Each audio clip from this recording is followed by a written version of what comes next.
Share on Pinterest if you're tired of having underarm hair or over-shaving every other day. Waxing might be the right alternative for you.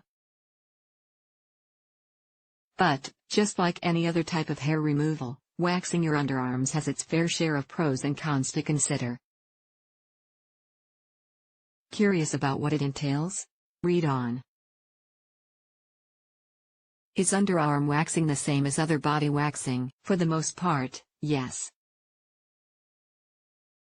You'll find that you can choose between two types of waxes. First is soft wax. It hardens and is removed with paper or cloth strips. You can also choose hard wax. This one solidifies and is removed entirely without strips. Because the underarms are a smaller area than the legs, arms, or torso, you might find that you prefer one type of wax to the other. Given this, the appointment will likely be shorter and require fewer strips or less wax. With both types, the wax substance is applied in the same direction as hair growth and removed against the direction of hair growth. Are there any benefits? There sure are. Both hard and soft waxes lightly exfoliate the area to reveal smoother skin. Some also say hair grows in slower and thinner when you stick to a consistent waxing schedule. Are there any side effects or risks to consider? Just like when you wax other parts of the body, there are a few risks to consider. For starters, there might be some temporary redness, bumps, or itching. These side effects are usually temporary and fade within a few hours. In some cases, they may last 1 to 2 days. On the other hand, there are a few more serious risks, such as burns, bleeding, or infection. Minor bleeding is fairly common if it's your first time waxing. Be sure to keep the area clean if you find any residual blood to prevent infection. If your technician isn't as experienced, or if you wax at home, there's a chance you might end up with some burning. This happens if you accidentally wax off the top layer of your skin. To take care of the burn, apply an ice pack for a few minutes and keep the area free from deodorant. Infections are more rare, but if you think you might have one, see a doctor right away.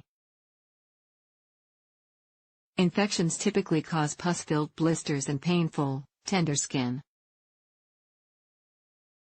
Can you get wax stiff? As with other types of hair removal, waxing might not be the best solution if you have an ick from previous shaving. Nicks and ingrown hairs often happen when shaving underarms. While they might not seem like a big deal, they can increase your skin's sensitivity and risk for infection if you wax the area soon after. You're on your period. Your skin, yes, all of it, might be more sensitive during menstruation. It may be best to reschedule your appointment for the following week if this is the case for you. Your pregnancy hormones may also make your skin more sensitive and prone to pain. Is there anyone who shouldn't get a wax? Talk to your doctor before waxing if you're using antibiotics, hormone replacements, hormonal birth control, oral acne medications, such as acute topical retinoids, such as Differin and Retin. If these medications cause side effects that waxing may exacerbate, radiation and chemotherapy can also result in increased sensitivity and dryness, so waxing may be more painful. How painful is it? It's certainly not as painless as shaving. However, it ultimately depends on your individual pain tolerance and whether you've ever waxed before. The hairs are pulled from the root, so waxing may feel similar to tweezing, just on a much larger and quicker scale. You might find that waxing your underarms isn't as painful as waxing other areas of the body because the surface is smaller and requires less wax. On the other hand, your armpit hair might be more coarse. The sheer thickness might make it more painful to remove than finer leg hair. How do you find a reputable salon? Finding a reputable waxing salon is similar to finding a reputable hair salon. Trust internet reviews and recommendations from your closest friends. When searching for a quality salon, keep your eyes out for places that are sanitary, i.e., they don't reuse their applicators, they wear gloves, and ask you to fill out a client questionnaire before your appointment. You'll also want to find a place with experienced, trained technicians.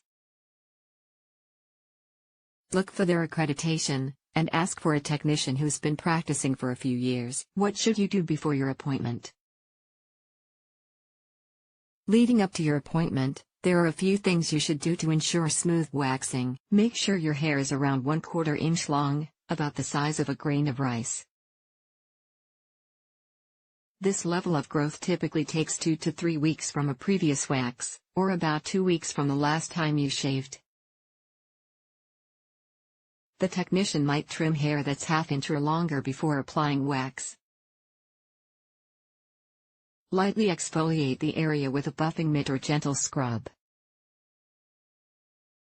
This isn't necessary, but it can help prevent stray hairs and ingrown hairs. Avoid tanning or swimming for at least 24 hours before your appointment. Try to avoid or minimize caffeine and alcohol intake on the day of your appointment. Both are diuretics and can cause your pores to tighten, making waxing more painful.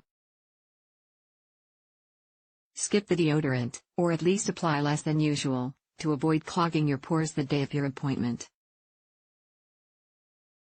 You can take an over-the-counter pain reliever about 30 minutes before your appointment to help lessen pain.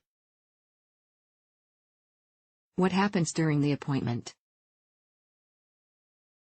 Your waxing technician will guide you through the process, making sure you're as comfortable as possible. Here's what you can expect. Your technician will likely ask you to remove your top and get on the table. If you're wearing a top with thin straps, you might not have to take off your shirt. Before waxing, the technician will gently cleanse the area to remove oil, sweat, or dirt. Next, they'll apply a pre-wax treatment. This will usually look like an oil or powder. It helps the hairs stand up and appear more prominent. Then, they'll apply the wax substance. If you choose a soft wax, they'll remove the wax with strips of paper or cloth. If you choose a hard wax, they'll wait for the wax to firm up before removing it. The area is small, so they may only wax 2 to 3 times on each side, moving from the left, to the middle, to the right of the pit. If any stray hairs are left behind, they might clean it up with tweezers. However, because this is a more sensitive area of the body, they'll likely ask you before doing this. They'll finish by applying a rejuvenating serum or lotion. This will help soothe irritation and prevent ingrown hairs. What should you keep in mind immediately after your appointment? Make sure you take care of the area so you can prevent irritation or infection. Here's what you should keep in mind. If the area is particularly tender, apply a hydrocortisone cream or use a cool compress. The area will likely be slightly irritated afterward, so you might want to avoid deodorant for the first 24 hours.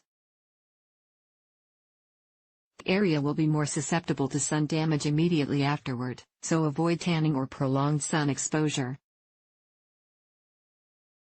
To avoid irritation and ingrown hairs, try to not engage in strenuous activity, like going to the gym, or soaking in water for the first 24 hours. What can you do to minimize ingrown hairs and other bumps? Ingrown hairs and bumps can be a major pain, no pun intended, but there are a few things you can do to make sure you minimize your risk. For starters, you can lightly exfoliate a few days before your appointment. This will help remove dead skin cells, dirt, and grime from the surface of your skin. Then, 3 to 4 days after your appointment, you can resume light exfoliation to make sure the area stays clean and clear of anything that could get trapped in your pores. Although you can use either a physical or chemical exfoliant, it's better to go for something ultra gentle, like a mitt or washcloth. If you happen to get an ingrown hair, don't worry. There are plenty of oils and gels that can help soothe the area. How long will the results last? Your results should last around 3 weeks, depending on how fast your hair grows. If you keep up with a regular waxing schedule, you might find that the pain decreases and hair grows back slower and thinner. On the flip side, if you don't keep up with your schedule, the growth cycle will get disrupted, and you'll have to start from scratch. This could mean that the wax will be more painful the next time you go. The bottom line: hair removal is a very personal journey. Do your research, and experiment with different methods to find what suits you best. If you find that underarm waxing isn't for you, you can also consider methods such as shaving, sugaring, epilating, or lasering. Not sure where to start? Ask a technician for their recommendations. They've been asked it all before. Jen is a wellness contributor at Healthline. She writes and edits for various lifestyle and beauty publications, with bylines at Refinery29, Birdie, Mida Mon, and Bare Minerals. When not typing away, you can find Jen practicing yoga, diffusing essential oils, watching Food Network, or guzzling a cup of coffee. You can follow her NYC adventures on Twitter and Instagram.